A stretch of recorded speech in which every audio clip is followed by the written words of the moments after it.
Latar belakang terjadinya pertempuran Medan Area adalah yang pertama, seorang penghuni hotel di Jalan Bali, Medan, menginjak-injak lencana merah putih milik pemuda Indonesia. Yang kedua, pasukan sekutu dan Nica mempersenjatai para tawanan perang yang sudah dibebaskan. Jalannya pertempuran dimulai pada 1 Desember 1945, pasukan sekutu memasang papan batas resmi wilayah Medan. Kemudian pada 10 Desember 1945, pasukan Inggris dan Nica menyerang kota Medan. Pemerintah Republik Indonesia di kota Medan mulai terdesak dan terpaksa pindah ke Pematang Siantar. Perjuangan terus dilanjutkan dengan membentuk Komando Resimen Laskar Rakyat Medan Area pada Agustus 1946 dan akhirnya berhasil mengusir pasukan Inggris dan Nica dari kota Medan. Latar belakang terjadinya pertempuran Ambarawa yang pertama pada 20 Oktober 1945, pasukan sekutu dipimpin oleh Brigadir Jenderal Bethel tiba di Semarang untuk mengurus tawanan pasukan Jepang dan mempersenjatai para tawanan Jepang tersebut. Jalannya pertempuran Ambarawa dimulai pada 26 Oktober 1945. Pertempuran terjadi antara pasukan sekutu dengan Tentara Keamanan Rakyat atau TKR. Lalu pada 2 November 1945, Presiden Soekarno tiba di Magelang dan segera melakukan perundingan dengan Brigadir Jenderal Bethel untuk menghentikan pertempuran. Dan terjadi kesepakatan antara Presiden Soekarno dengan Brigadir Jenderal Bethel. Kemudian pada 20 November 1945 terjadi kembali pertempuran antara sekutu dengan TKR akibat pelanggaran kesepakatan oleh sekutu yang menambah jumlah pasukan di Magelang. Letnan Kolonel Isdiman gugur dalam pertempuran tersebut dan digantikan oleh Kolonel Sudirman. Puncaknya pada 15 Desember 1945, TKR berhasil merebut kembali Ambarawa serta mengusir pasukan sekutu dari Ambarawa ke Semarang.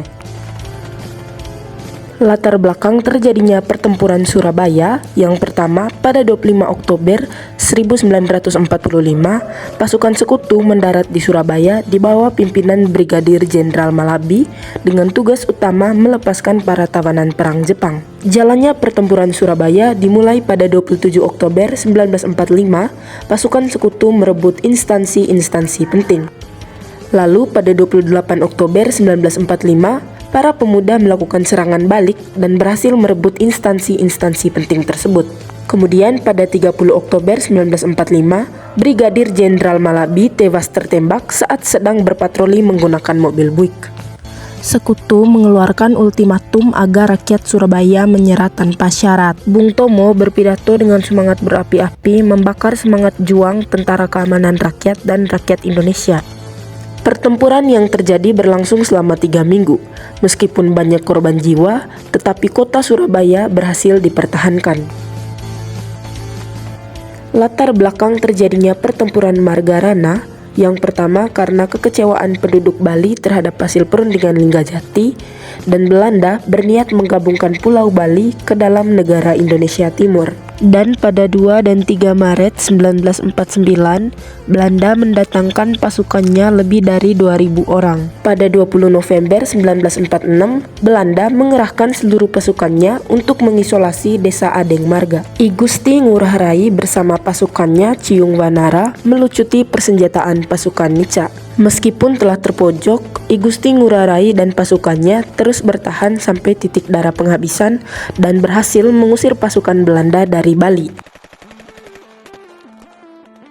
Adapun latar belakang peristiwa di Makassar, yaitu pada akhir Januari 1942, pasukan Jepang berhasil menaklukkan pantai utara dan barat Kalimantan serta sebagian besar wilayah Maluku, dan di Sulawesi sekitar tengah malam kapal-kapal Abda mulai berlayar ke terumbu Mainderts dan berlanjut ke Karangmas di ujung timur Laut Jawa. Pada 4 Februari 1942 pukul 9.30, pasukan Abda mendapat kabar dari patroli udara dari Makassar bahwa Jepang sudah pergi dan tampaknya menuju ke arah Surabaya. Pasukan Abda segera pergi ke Selat Makassar untuk mencari keberadaan Angkatan Laut Jepang yang dikabarkan sudah melewati selat di bagian pimpinan Laksamana Muda Takeo Takagi. Namun, Ketika pasukan penyerang Laksamana Dorman berada di selatan Kepulauan Kangean, pesawat pengebom Jepang terlihat di timur yang terbang dalam 4 formasi. Pesawat Jepang langsung membombardir kapal-kapal Abda. Akhir pertempuran, dengan mundurnya kekuatan pasukan Abda, maka Jepang telah berhasil menguasai Selat Makassar dan semakin memperkuat kekuasaannya di Hindia Belanda. Setelah peristiwa proklamasi kemerdekaan Indonesia pada 17 Agustus 1945, pertempuran masih terjadi di sejumlah daerah karena kedatangan pasukan sekutu atau AFNI. Ketika pihak sekutu mengeluarkan perintah agar rakyat meletakkan senjata dan mengosongkan wilayah Bandung, rakyat justru tidak takut. Pada 24 Maret 1946, Tentara Republik Indonesia atau TRI dan masyarakat Bandung mulai mengosongkan sebagian selatan kota. Sebenarnya, Tentara Republik Indonesia atau TRI merencanakan pembakaran total pada 24 Maret 1945 pukul 24.00 ketika evakuasi warga selesai.